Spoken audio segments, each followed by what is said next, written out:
January 13, 2006. 300 Argentine police officers surround Rio. Inside, 23 hostages lie face down on marble floors while masked gunmen wave pistols at their heads. One wrong move and this becomes a massacre. The gang leader demands pizza. The negotiator thinks he's insane, but he's not. Because while every cop in Buenos Aires watches the front door, a second crew is already below their feet inside the vault, stuffing $19 million into duffel bags. The hostage crisis above pure theater. The guns, toys. The real heist is happening underground and it's been running for 2 hours. In 7 minutes, these thieves will disappear from a completely surrounded bank. They'll leave behind hostages, humiliated police, and a note that reads, "Without weapons or grudges, it's just money, not love." The entire country will call them heroes. But one of them is about to lose everything, betrayed by the person who should have protected him most. How did 6 men outsmart an entire nation? And how does the perfect crime end? A crazy idea. December 2003, Fernando Ayo lights his 4th joint of the day in his Buenos Aires apartment. The struggling artist stares at newspaper clippings of the Rimalo bank siege, the 1999 disaster where police stormed a bank, killing 2 hostages on live television. Arjo sees something else in those images. An opportunity. He sketches on a napkin. What if robbers could disappear from inside a surrounded bank? Not through shootouts or surrender, through magic. He calls Sebastian Garcia Bolster, his high school friend, who fixes motorcycles in a garage outside Buenos Aires. Bolster's hands, scarred from years of welding, build anything. His family lost 80,000 pesos when banks collapsed in 2001. Their life savings evaporated overnight. When Arjo proposes robbing Banco Rio, Bolster doesn't laugh. He asks how. Arjo spreads blueprints across Bolster's workbench. Banco Rio in Acasuso sits above storm drains that connect to the Rio de la Plata, and the vault extends into the basement. During business hours, motion sensors deactivate so employees can access safe deposit boxes. The idea is simple. 2 teams strike simultaneously. One stages a hostage situation upstairs, pure theater to mesmerize police, while another enters through tunnels below to empty the vault. No violence and no casualties, just misdirection on an unprecedented scale. Bolster traces the sewer lines with his finger. The tunnel would need to run 150 meters through active drainage pipes, break through 2 feet of reinforced concrete, and all without detection. Impossible for most, but not for an engineer who spent his life building the impossible. They choose Acasuso for a reason. After Argentina's banking collapse seized middle-class savings accounts, wealthy clients stopped trusting banks with their money. Instead, they stuffed safe deposit boxes with untraceable assets, cash, gold, and diamonds. Box rentals in Acasuso cost triple the city average because clients here store fortunes. Unlike serial-numbered bills from teller drawers, valuables from private boxes can't be tracked once stolen. The perfect score for men seeking revenge against the banks that destroyed their country. Arjo drafts the operation like a screenplay, complete with dialogue and stage directions. The ground team becomes actors. The heist becomes the movie. Every phone call, every demand, every pizza order serves a purpose, buying time for the vault team below. He calculates they need exactly 2 hours and 7 minutes to crack enough boxes. The hostage drama must last precisely that long. 1 second too short and the vault team gets caught. 1 second too long and the police might check the basement. The margin for error is 0. By January 2004, they're ready to recruit the team. But who joins a suicide mission against 300 cops? And which member of this crew will ultimately destroy them all from within? The Vanishing Act, 7:45 p.m. 4 hours later, SWAT teams storm Banco Rio. Flash grenades explode. Officers sweep rooms shouting clear. They find 23 hostages locked in the basement conference room. traumatized but unharmed. They find toy guns arranged in a neat row. They find pizza boxes, some still warm. They find no robbers. Commander Miguel Cleo radios headquarters. The subjects have vanished. There is silence on all channels. Then someone asks, "What do you mean by vanished?" 8:15 p.m. Detectives enter the vault. Safe deposit boxes hang open like mouths screaming. The floor glitters with scattered pearls and torn velvet. A detective kicks aside gold certificate papers worthless without their bearer bonds. Then he sees the hole, a perfect circle leading into darkness. He aims his flashlight down. The beam disappears into storm drains that stretch for miles beneath Buenos Aires. The note on the wall mocks them. Without weapons or grudges, it's just money, not love. One detective whispers what everyone's thinking. They played us within hours. The story dominates every screen in Argentina. News anchors struggle between outrage and amazement. Banco Rio robbers disappear like ghosts. The heist of the century.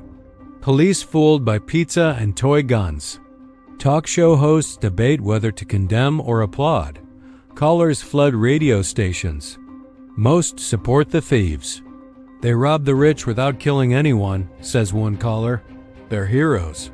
After banks stole billions during the 2001 collapse, many Argentines view this as poetic justice. International media descends on Buenos Aires. BBC calls it brilliantly audacious. CNN interviews hostages who describe their captors as polite, even entertaining. Maria Cristina, the manager dragged to the window, reveals Walter apologized while using her as a prop. He said, "I'm sorry, Senora, but the police need to see this." The toy guns become instant symbols. Photographs show forensics teams bagging children's pistols as evidence. One newspaper runs the headline, "They robbed us with toys." Police launch Argentina's largest manhunt. Forensic teams vacuum every inch of Banco Rio. They find bleach poured everywhere, destroying DNA evidence. They find hair clumps that trace to various beauty salons, false clues planted to waste time. The abandoned van contains nothing. The tunnel offers no fingerprints.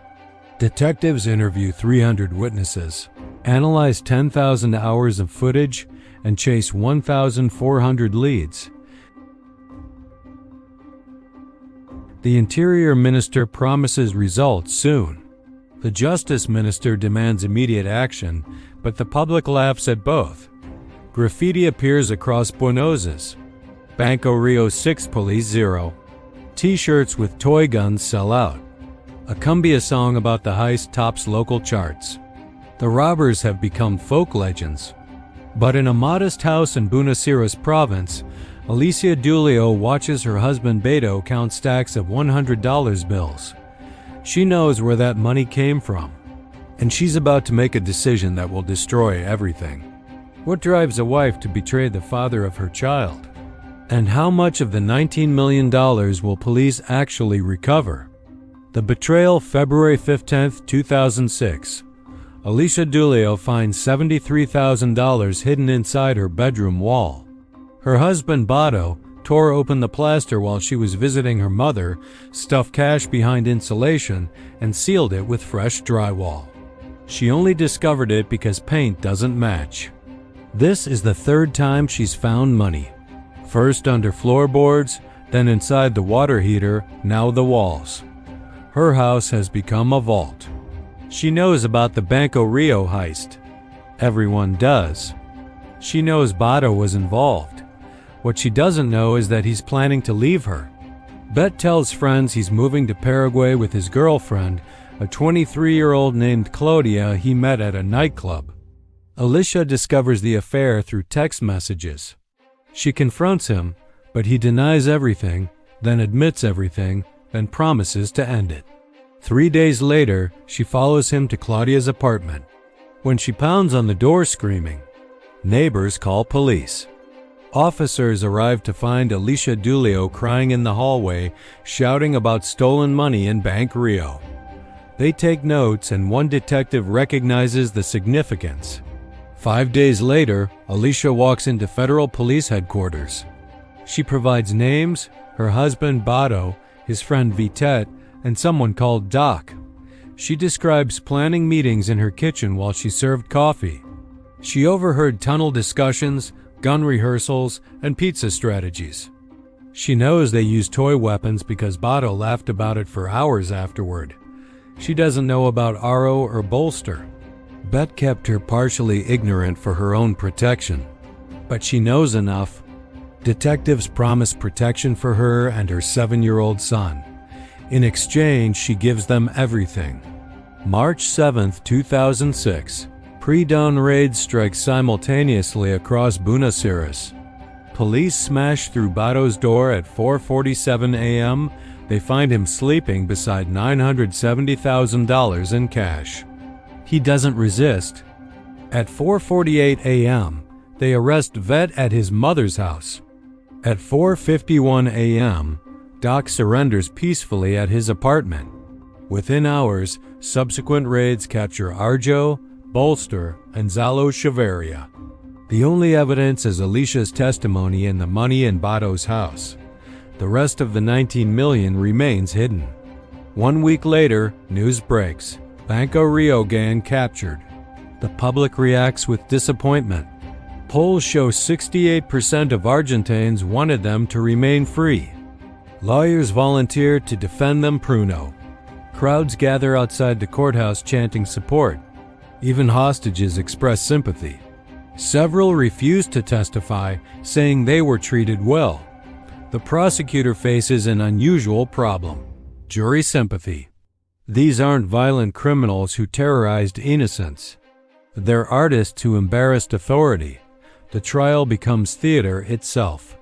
Arjo, ever the performer, treats court like a stage.